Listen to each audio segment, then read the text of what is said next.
For several weeks, the Middle East had experienced a tense but noticeable lull in the direct US-Iran clashes after Washington and Tehran signed a Pakistan and Qatar brokered memorandum of understanding to extend a fragile ceasefire and reopen the Strait of Hormuz. That calm has now broken. US Central Command says it has carried out 2 consecutive nights of large-scale strikes on Iranian military infrastructure, while Iran's Revolutionary Guard Corps claims retaliatory attacks on American bases in Bahrain, Kuwait and Qatar. At the same time, Iran is in the midst of days-long funeral ceremonies for slain Supreme Leader Ali Khamenei, turning each press exchange of fire into a politically charged message to mourning crowds demanding revenge against US and Iran. But the most worrying part is that the renewed fighting has once again rattled global markets as violence around the Strait of Hormuz once again disrupt shipping lanes and drives oil prices up that has just begun to stabilize. So in today's edition of From the News Desk, we will tell you everything that transpired in the Middle East in the last couple of days, from attacks and counterattacks to what both American and Iranian sides are saying, and what happens to the much celebrated MOU between US and Iran. Well, in the early hours of 9th of July, US Central Command announced that American forces had completed another round of strikes against Iran aimed at degrading Tehran's ability to attack commercial shippings in the Strait of Hormuz. In its official statement, CENTCOM said US forces struck approximately 90 Iranian military targets, including air defense systems, coastal surveillance assets, missile and drone storage sites, naval capabilities and logistical infrastructure along Iran's southern coastline. Now, these attacks followed an initial wave the previous night when US forces hit about 80 Iranian targets, including more than 60 small boats used by the IRGC after blaming Iran for attacking 3 commercial ships transiting Hormuz. In fact, US officials have framed the latest strikes as retaliation and deterrence, insisting that they had meant to impose heavy costs for Iran violating the ceasefire by attacking commercial vessels and to protect innocent civilian mariners in the narrow waterway.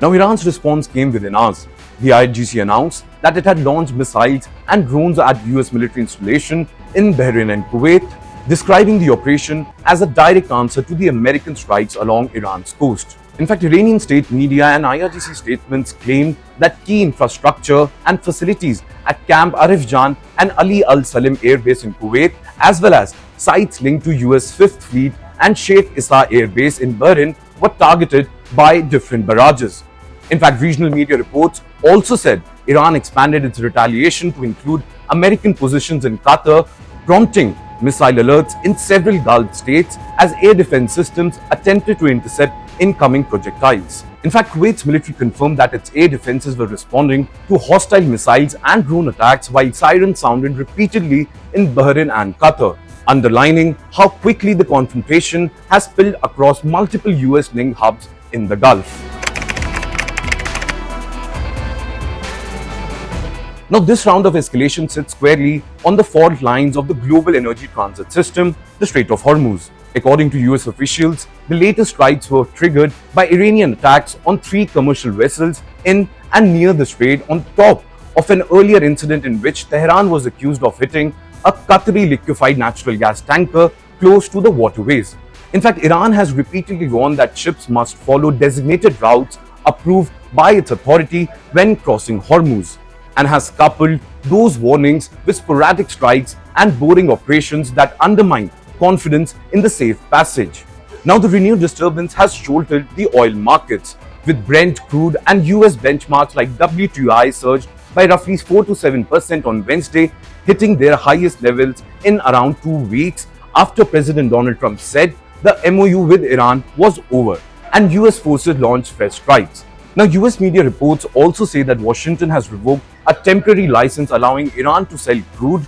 deepening fears of supply disruption from a region that before the war carried about a fifth of the world's traded oil through Hormuz.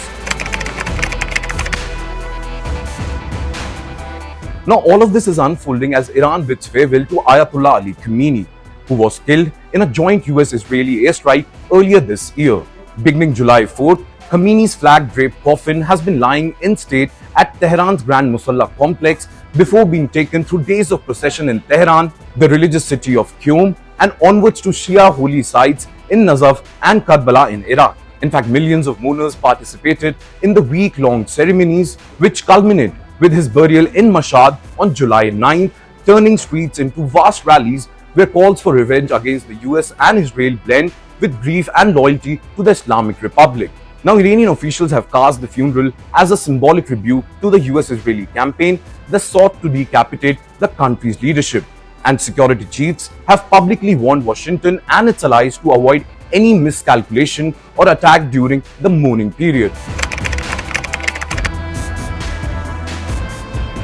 Now, the Islamabad-linked MOU that briefly cooled the war was signed on June 14th under Pakistan and Qatar mediation, extending a ceasefire and reopening Hormuz after months of blockade. Well, this arrangement created a 60-day window for Washington and Tehran to negotiate over Iran's nuclear program, disposal of highly enriched uranium, sanction relief, and unfreezing of Iranian assets, while allowing limited Iranian oil sales under a special US license. Well, in the last 48 hours, however, Trump has repeatedly said that the memorandum is now over, telling reporters at the NATO summit in Ankara that he does not want to deal with Iran and describing its leader as liars and scum. In fact, the US Treasury has moved to revoke the waiver that permitted Iranian crude exports, giving Tehran until July 17 to wind down existing transactions, a step Iran's foreign ministry and parliamentarians say breach the framework of the Memorandum of Understanding. In fact, indirect talks in Qatar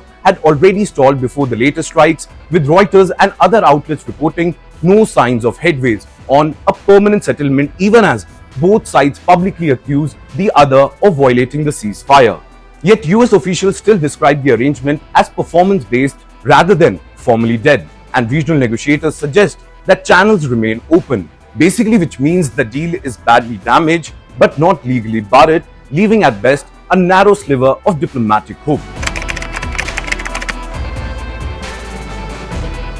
Now, as bombs fall, the language from both capitals has grown more extreme. Speaking to reporters aboard Air Force One, Trump boasted that US forces had struck Iran 20-1, declaring, "Every time they hit us, we are going to hit them 20, and warning that if Iranian attacks on ships continue, US bombing will get much worse. Now, on the Iranian side, Parliamentary Speaker Mohammad Bagher Ghalibaf, a key figure in Tehran's negotiation team, posted a defiant message on X saying bullying and breaking promises are no longer without cost, adding, "Let me be clear, strike and you will be struck." Ghalibaf further warned that the Strait of Hormuz would only open through Iranian arrangements, not American threats, urging Washington not to flail around pointlessly or risk sinking deeper into conflict. Now, this exchange of threats underscore how both sides now frame the confrontation as a test of resolve. Trump pitching overwhelming retribution as deterrence, and Iranian leaders portraying resistance to US pressure